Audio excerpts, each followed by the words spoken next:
Hey guys, welcome back to some more Splatoon 2. We finished up the main single-player campaign, which means there's only one more mode for us to take a look at. Costs money. Anyone got a 20?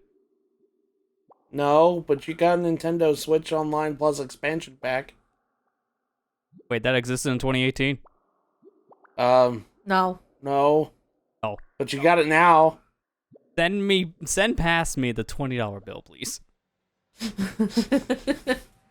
So, yeah, we're alluding to this, but technically there is another mode. There's multiplayer. We've said it in the beginning, we're not really covering that, but there is another single-player campaign that was added a year after the game's release. Octo expansion, which is what we're going to be taking a look at. It's just down this little, well, interesting area of Inkopolis. Here's where we can go ahead and access Octo expansion. So, I guess I just got to go download this real quick.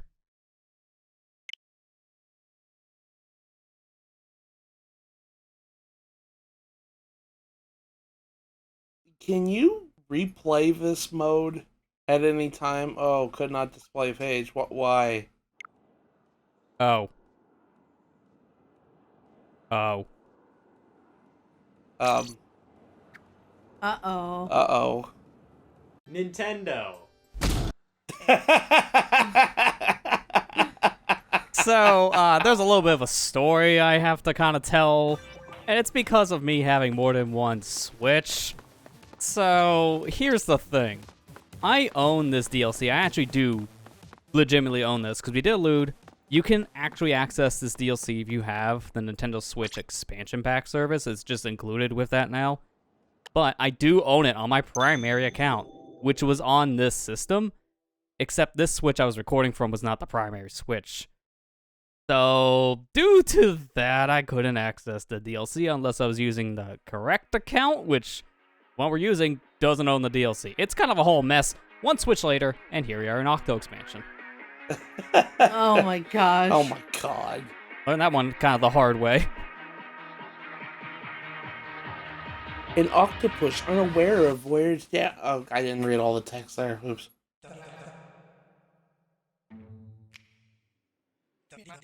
Oh my god. It's cuttlefish. Personal space, dude. Also, this is where you're at. He was just dangerously close to whoever we are. Personal space. Hey, cuttlefish, can you back up a little bit, please, buddy? Smell like Krabby Cakes, please.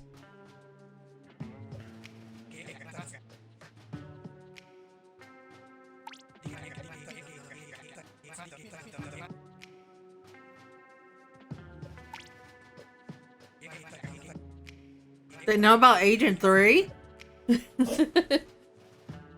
So, at this point, what's happening is that Cuttlefish and Agent 3, they got separated somehow. They never explain much of what happened between the two, but Cuttlefish is here in this subway area, and now he's meeting up with this mysterious person, which just so happened to have lost their memory. So, this is where we can go ahead and customize their character, because we conveniently have amnesia. How convenient. Who am I? Why do I feel a Mewtwo reference? It kind of almost does feel like that, and also keep in mind, this game is rated E, and we got this kind of a character select screen. Just say some eyebrows raised that day when people first seen this screen. Now, let me recall the day I was a fetus.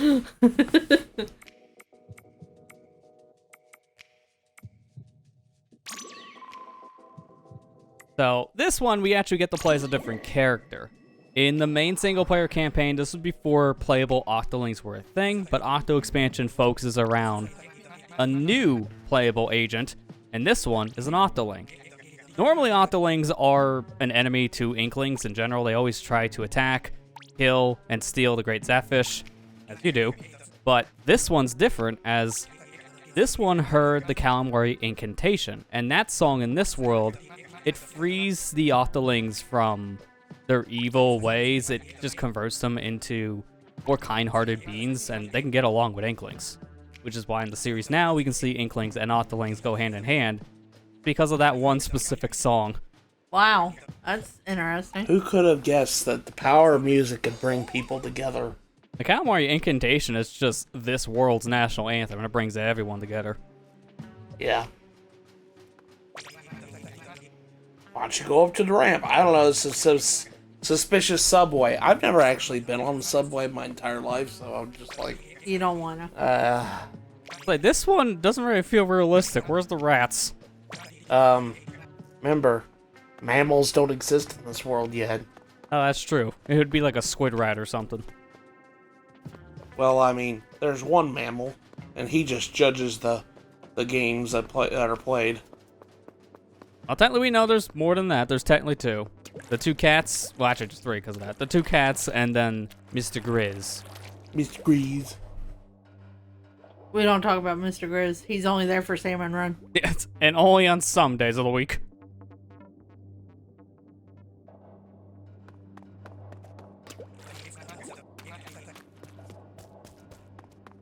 The devilfish is this place. So, Octolings and Octarians are different creatures. Yeah, because the Octolings, they're the humanoid characters, just like Inklings. But the Octarians are more octopus than anything else, so that's why they're more limited in their mobility, and half the time they need machines to kind of help them with their combat. Find the key. Why don't you find it yourself, old man? I'm too busy trying to find Krabby Cakes. They're here somewhere. This is your little tutorial area. In case you never play the main single-player campaign in Octo Canyon, this is kind of the game just getting you into the main controls of Splatoon. Just give you a feel, but I recommend play through at least some of Octo Canyon before you come here into Octo Expansion, because out of the two different campaigns, this one is a much harder campaign to go through, so it's not as beginner-friendly. So you're better off starting with the main single-player and then moving on to this one once you beat that. Or at least play some of the levels. Uh-oh, sort of.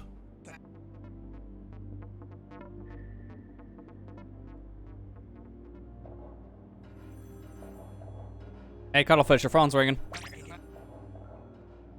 That's not your phone? What is that thing? I haven't seen one of these in my life. Caught any Krabby Cakes? No. Let me just see if this mysterious box here that makes a ring sound has one. I don't know what this is. This is so foreign to me.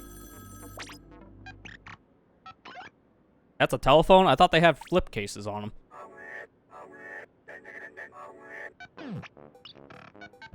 10,008. This telephone's actually telling us what's really going on. We're in the Deep Sea Metro. This is a subway station that looks abandoned, but apparently it's not. And we want to get to the promised land, as the telephone's saying, but it doesn't know how to talk to us correctly. So instead of just being all factual, it's like, screw this. Let's get down with the language, yo. I'm gonna talk to you like you're a fresh one. And just goes very, very cringe dialogue for the rest of your adventure. Psych out. You dig, dog? My favorites are when it's like, oh, hey, good luck and slang not found. It's like it doesn't even have all the dialogue for the kids. It's just too much to keep up with. I love when they make characters do that. That's like a gimmick I always love in video games. It just reminds me of like a partner, Mario and Luigi Partners in Time, whenever they had that one boss that says, yo, elite, bro. Yep. It's the same energy. Age is the boss, but it's so funny though. Pick up the ticket. Do we have to? I mean, if we never do, the train will always be late.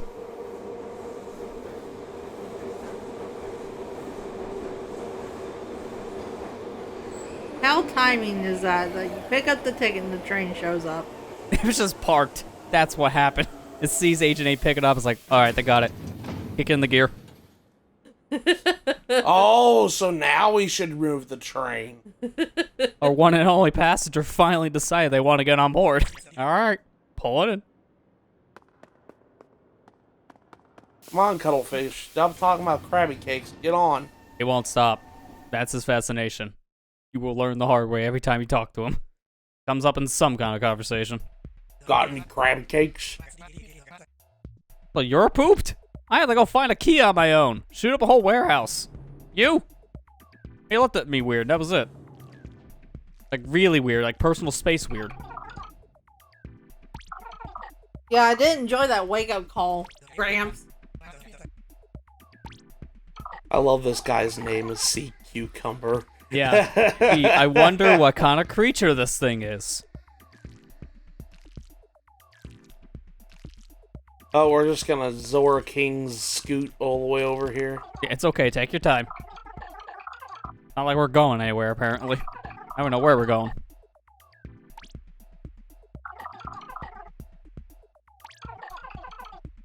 This guy knows about the Promised Land thing, too, so Sea Cucumber here can kind of help us with our journey, but the thing is, this train is not going to take us to the Promised Land specifically. Instead, it's going to take us to a bunch of different tests that we need to complete to make our way around the Deep Sea Metro to find 4 Thangs. Collect the 4 Thangs, and then it opens up the way to the Promised Land. That's Thang with a A. Yep. No, it's not things. We don't have any things. It's just Thangs. I thought he just wanted to change his voice. That's all. It's just Thang. Oh, this is just aperture science in disguise, I guess. In a lot of ways, it does feel like it. Because these stations, they all have a gimmick of some sort. So it's not going to just be a linear go from point A to point B level like how it was in Octo Canyon. Instead, we're going to have different objectives. It just so happens the first one is go from point A to point B. See, this is how, like, it was in Splatoon 3. Oh. Yeah, the jump ahead in the series a bit. Splatoon 3 based its single-player campaign off of how Octo Expansion was structured. And you can tell that Octo Expansion, it definitely was the turning point in Splatoon's single-player campaigns, because at the time this came out, this was the talk of the town. Like, people were really into this campaign. Much more compared to how Splatoon 1 and 2 single-players went. Like, they're good enough campaigns, they're a lot of fun, but they weren't as memorable as Octo Expansion was for a lot of people, and it's mainly the structure. And it worked so well, they decided to just structure the main single-player campaign of Splatoon 3 around this. It worked out, because it gives you a lot more flexibility in how you play. Yeah. And you're not stuck with just a splatter shot for most of the entirety of the game. You play around with the weapons. Yeah, because right now, we can only pick one weapon to use in this test, and some others will also have that same situation. But then later on, they're going to give us more options so we can kind of play however we want. And also, each station just has different set of weapons in general. You get a lot of variety in the Octo Expansion. Uh-oh, green-colored Octoling. And they're not friendly. They're gonna attack your fellow kind? Oh, wait, we have to talk a little louder? Maybe they'll hear me. Hey, stop! Nope, didn't listen. Nope, I guess we gotta splat them. You would think she would hear me, but I don't think she can hear me over the sound of dying.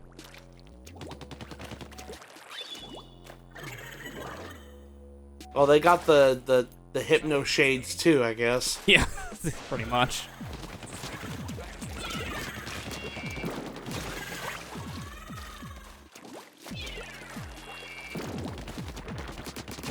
They just take the shades off because they didn't know where to aim. They just shot everywhere but where I was. It's the first level. I mean, you can't really expect much on difficulty. The Octolings here are just... they're trying their best. They're on, like, setting 1. Yeah, exactly. AI level 1. So what you're telling me at the end of the expansion, they're gonna be like level 10. Yeah, depending on the mission, you're not really far off. Isn't that how games work? Eventually.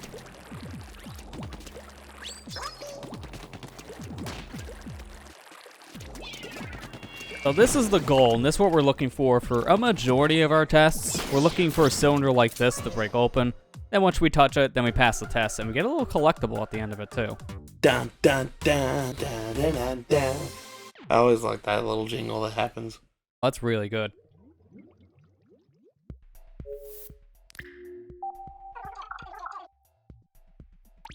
You passed your first test. Doing that, we get something called a mem cake. This thing is a little physical form of a memory, so it's your main collectible you're getting for beating every level in Octo expansion. There's a total of 80 levels that we can go through in here that have mem cakes. We'll be getting them all because we are playing every single level here in this DLC, which is a meaty thing because there's like over 80 levels in this thing. For 20 bucks, you got a lot of content.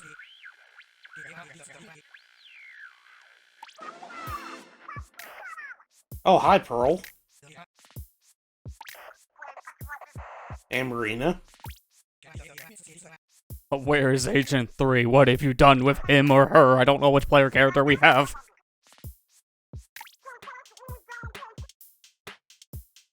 Hello, Pearl. Pearl's funny. And this combo is one of my favorites, too. Pearl and Captain Cuttlefish, they bounce off each other so well in this DLC. They rap a lot. They hate each other a lot. They argue a lot. It's a great combo. And then Marina's like the only sane one here.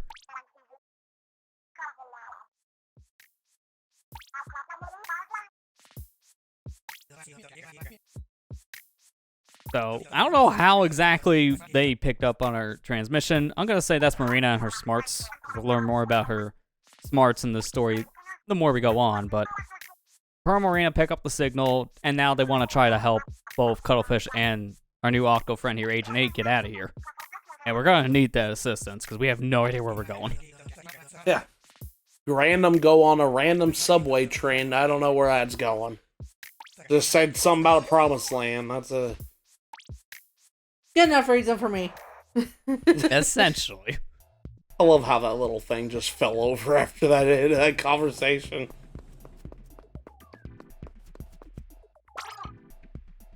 Welcome aboard.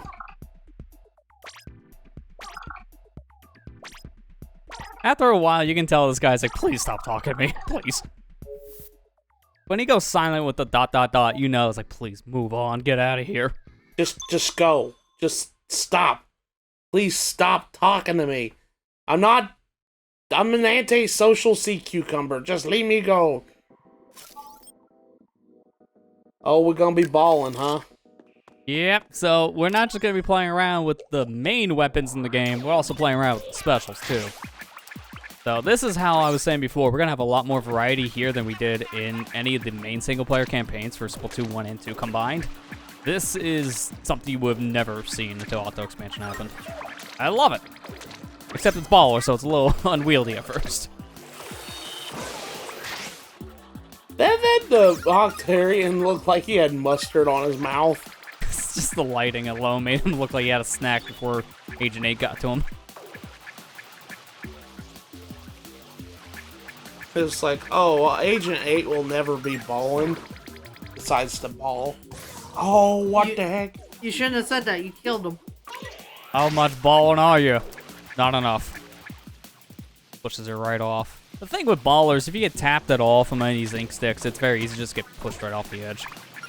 So, I will say, you guys saw some pretty good performance from our main campaign playthroughs of Splatoon 1 and 2. Are you ready for some slop? Because this has a good amount of mistakes here and there. I have not played Octo expansion until this moment since release. So, I was shaking off some of the rust. I mean, the ink on the floor kind of looks like slop, so...